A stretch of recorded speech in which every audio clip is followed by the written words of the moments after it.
একজন ভক্ত ঠাকুরকে জিজ্ঞাসা করেছেন, মহাশয়, তিনি তো মনে করলে সকলকে মুক্ত করতে পারেন, কেন তবে আমাদের সংসারে বদ্ধ করে রেখেছেন?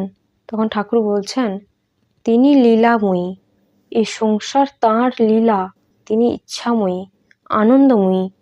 লক্ষ্যের মধ্যে একজনকে মুক্তি দেন, তাঁর ইচ্ছা যে তিনি এই সব নিয়ে খেলা করেন।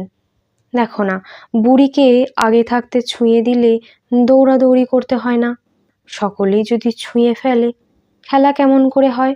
সকলেই ছুঁয়ে ফেললে বুড়ি অসন্তুষ্ট হয়। তিনি মনকে আঁখি ঠেরে ইশারা করে বলে দিয়েছেন, যা এখন সংসার করো কি যা। মনের কি দোষ? তিনি যদি আবার দয়া করে মনকে ফিরিয়ে দেন, তাহলে বিষয় বুদ্ধির হাত থেকে মুক্তি হয়, তখন আবার তাঁর পদপদ্মে মন হয়।